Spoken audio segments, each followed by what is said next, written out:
Wise Child by Monica Furlong, Chapter 5, Cormac. You worked very hard yesterday, Juniper said as I sat down to breakfast. I felt pleased, but I didn't want her to know it. I was punishing her for leaving me yesterday. Presently she went out to feed the hens, and I began to sweep the floor with the hazel broom. She came back with a full pitcher of milk and a cheese in her hands. She looked distressed. The fairies did not take their food? I said in surprise. Perhaps I was a bit late putting it out. It was not until lunchtime that I mentioned the leper. That horrible Cormac was shambling around here. I soon scared him off. Juniper stared at me with such astonishment that I stared back. You did what? I threw a stone at him, I said virtuously.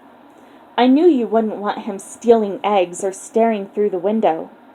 The village women had always said that he stole eggs.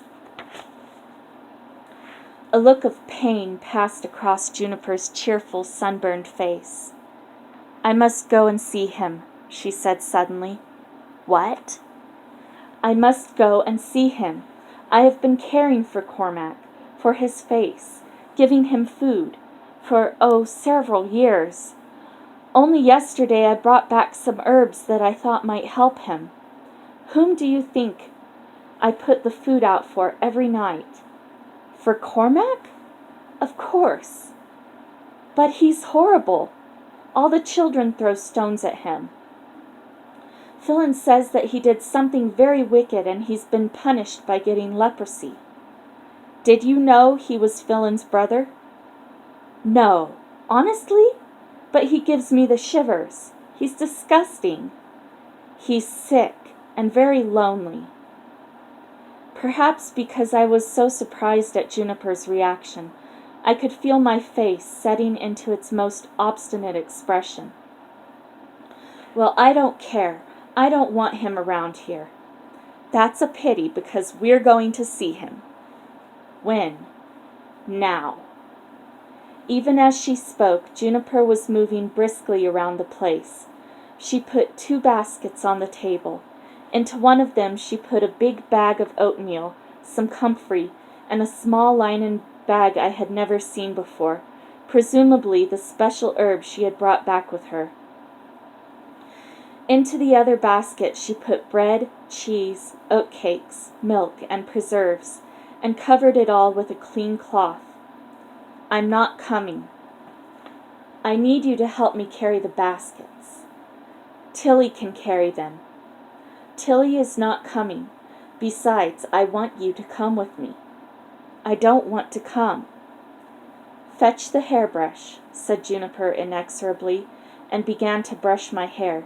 You could put on a clean smock, too. For a leper? I asked incredulously. Of course. He can see what you look like, can't he? Juniper herself changed into a pretty blue dress and put on her new straw hat, not the one with the unraveled bits around the brim. I shall wait outside, I said as we began to walk along the track. I shan't come in. Where does he live, anyway? He has a hut out in the meadow. It was then that I guessed Juniper must have given him the hut, or at least let him build it, since I knew that most of that land belonged to her. It had not occurred to me before to wonder where Cormac lived once they had turned him out of the village, nor how he could eat when he was always mocked or driven away. I don't understand, I said crossly. Juniper did not offer to explain anything. She seemed pretty cross herself. The sun was warm. Juniper was walking extremely fast, and soon I was sweating with the weight of the basket. Is it much farther? I grumbled. Juniper didn't answer. I shifted the basket from one arm to the other. The flies were buzzing around my hot face. After what seemed a long, long walk, I could see a small cabin in the distance, above the waving blue grass and poppies. As we got nearer, I could see a tiny garden outside it, with a well. "No smoke," said Juniper, as if to herself, and it was true that there was no sign of a fire or that the cabin was occupied. "You wait here," Juniper said when we got to the edge of his little garden.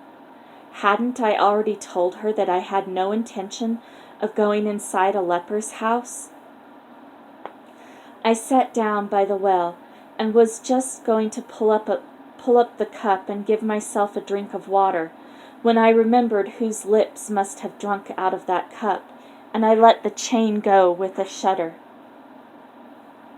Juniper walked through the open door of the house, bearing both baskets. There was no sound.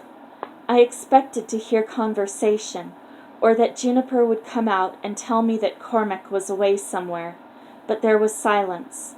It was most odd. I sat there by the well for a quarter of an hour or so, and then curiosity got the better of me. I walked to the door of the cabin, put my head around it, and there saw Juniper and Cormac. Cormac was sitting upright on a straw pallet on the floor, facing the wall. Somehow I knew he had